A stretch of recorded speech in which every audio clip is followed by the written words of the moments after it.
Hey you guys, welcome or welcome back to another video. Thank you so much for stopping by. If you're new to my channel, my name is Annie and today's video I'm doing my September wrap-up. So here are a list of books I read last month. Let's get started. To be honest, I was a little bit nervous about finishing my September TBR because there were some events that were taking place and I knew I was going to be very distracted, but I finished it thankfully, and one of the books that I finished is Miracle Creek by Angie Kim. This book is about a couple who runs a medical treatment center in Virginia, specifically using a hyperbaric chamber for treating autism to infertility. But the hyperbaric chamber explodes, killing patients, and of course there's going to be an investigation.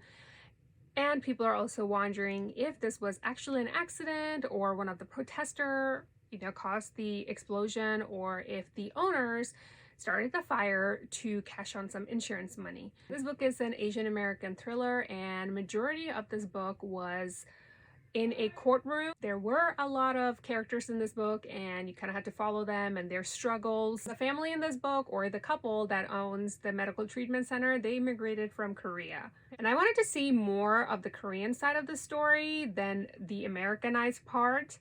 Growing up, I had Korean friends in high school, and I know for the fact that the parents are not as flexible as the ones portrayed in this book, so I don't know.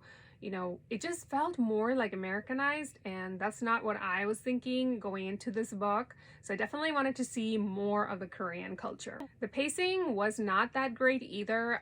The book was not as engaging as I would have thought for a thriller book would be, because, from my experience, of course.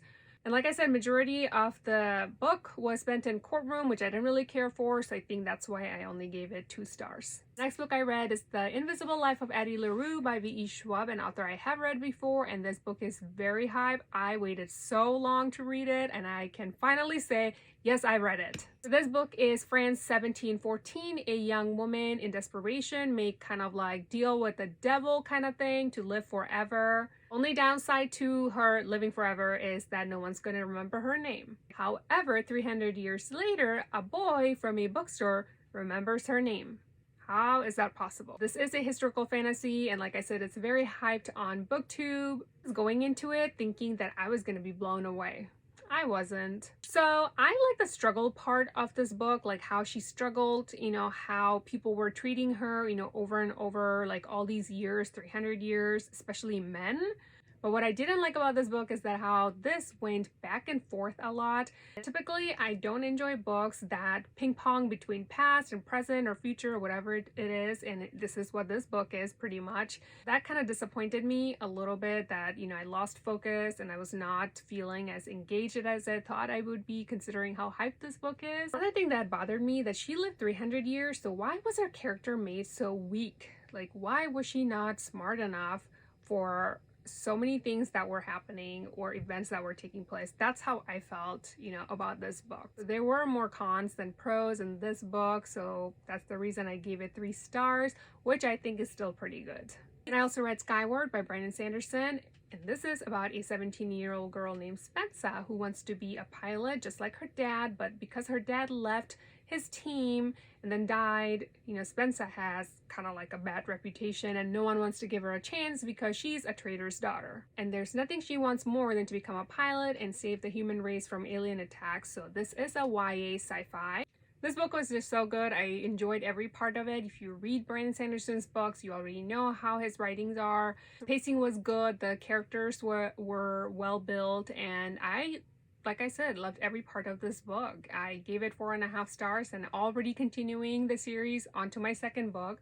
So hopefully it's a good one. Then I also read a classics, Metamorphosis by Friends Kefka. So this is about a man named Gregor Samsa who wakes up one day, finds himself that he has turned into a gigantic, disgusting bug.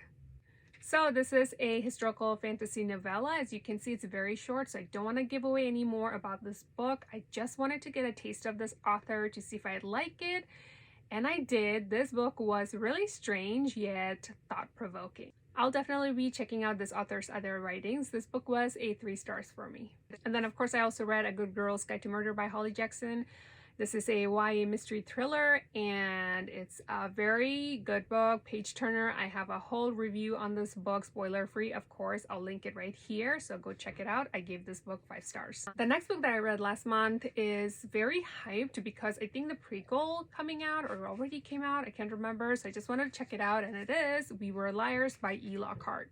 This is about a family named Sinclair on an island who seem to have like this perfect life and perfect, you know, beauty and house and whatnot, but it seems like they're hiding behind their perfect life and they have some sort of secrets. This is a YA psychological thriller, and reading the blurb, I really thought it was going to be like mysterious and thrilling. I did not get any of those vibes. It was definitely weird, but it did not feel like someone who's 17 years old would be thinking like that, the main character. And I get that, you know, she had some sort of like, you know, mental trauma, and of course she's like struggling through that. I feel like this book is probably very overhyped, and I would not be interested in reading the prequel for sure. This was 2 stars for me. And then I also read Asan is Also a Star by Nicola Yoon.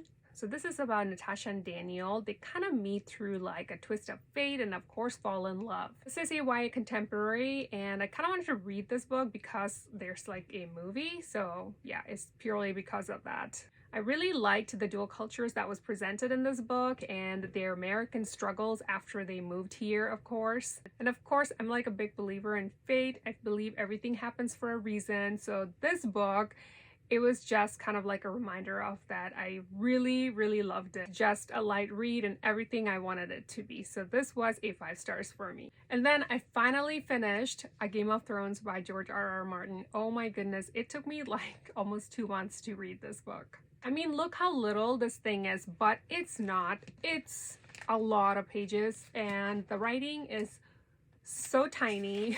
That's kind of like was my downfall, I guess. But I finally finished it, and I am super happy about it. Of course, I liked this book a lot. I gave this book 5 stars at first. Then I went back and changed it to 4 because there were a few things I did not care for. And the most important one that actually made me dock 1 star is the age difference between Daenerys and Drogo. Like when you watch the show, you don't realize all those unless, you know, you're reading the book, and that's when you see like more things in details, I guess. So I was just thinking like she could have been 18, she could have been 23, she could have been 28, but she had to be 13. So yeah, I just, you know, some things I just don't care for it. I know, I get it, it's a fantasy and anything can happen, but come on, really?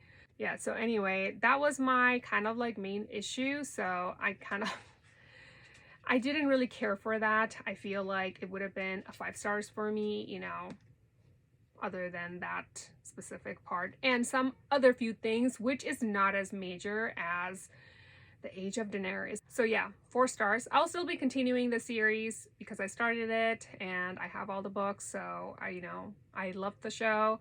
I love this, you know, book, except for some, you know, changes, I guess.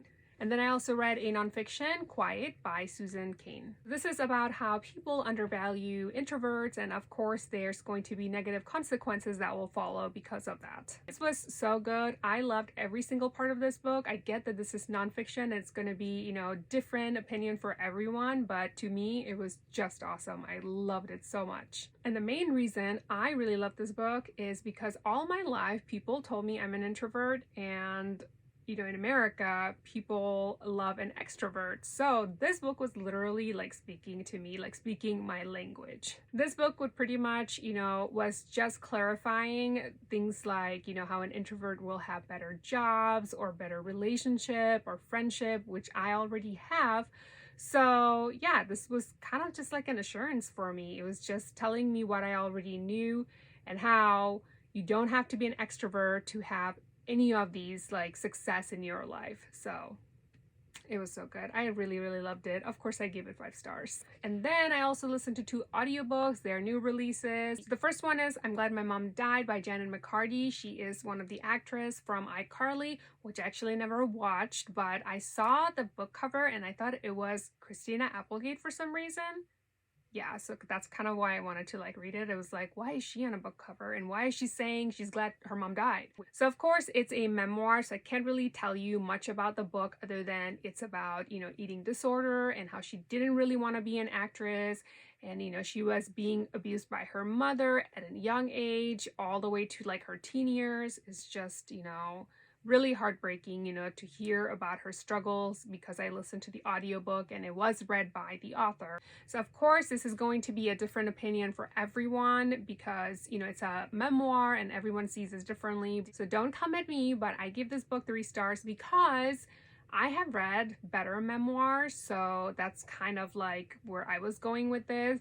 And another thing I think didn't kind of made me love it as much as I thought I would is because, you know, I listened to an audiobook and it was read by the author and she was like monotoned the entire time. So I kind of didn't feel like her emotions as, you know, it was written down. So maybe if I had read the book instead of listening to an audiobook, it would have been much different experience. But audiobook was available at the time and I wanted to read it. I wanted to listen to it right away. And it was still a good book, I feel like, and I would recommend it. Just remember there's like a lot of trigger warning, you know, stuff in there, so be aware. And I also listened to The American Roommate Experiment by Elena Armas. I hope I'm pronouncing it correctly. So this book is about Rosie and Lucas, who kind of share an apartment that happened to be Lucas's cousin's apartment, who also happened to be Rosie's best friend. So somewhere in between time of sharing the apartment, they fall in love, of course.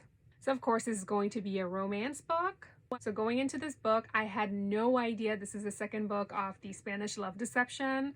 So I was so confused throughout many parts of this book. It was no joke. Until the end of the book, that's when I realized this is actually the second book and I haven't even read the first one yet. Duh.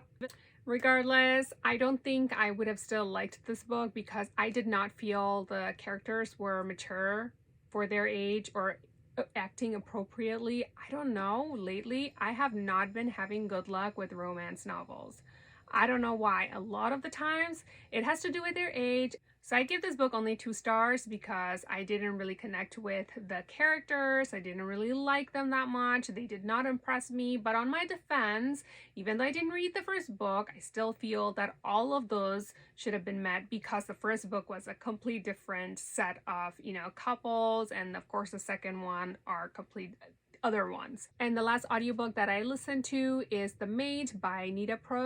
So this book is about Molly, the maid, who works for a high-end hotel, and one day she finds a dead man in one of the rooms that she was cleaning. Because of her unique character, Molly makes a perfect maid. However, it also makes her a target for people who wants to use her for anything they need, like pinning her for a murder. And because of her trusting character, of course, she gets tangled in this web of lies. So of course, this is a mystery thriller book, and I felt the pace was going good for this book. I did not see who the murderer was until the end of the book. And I had some few ideas, but it still, you know, surprised me at the end. So I really liked this book. I gave it 4 stars. Definitely worth checking it out. And then I finally DNF'd this book, Shadowland by Peter Straub. It just did not happen. I tried reading it 3 times. It was just brutal. I could not focus at all. Like, it's supposed to be about 2 best friends, you know, high school best friends, and their supernatural experience and whatnot. And I thought it was going to be interesting. Nope, it was not good at all. I did not like it. I think I made it maybe like 70 pages in, and I was like, I'm not wasting my time anymore when I try to read it 3 times. So this is going away for good. So these are all the books I read last month of September. Hope you enjoyed this video. Until next time, take care.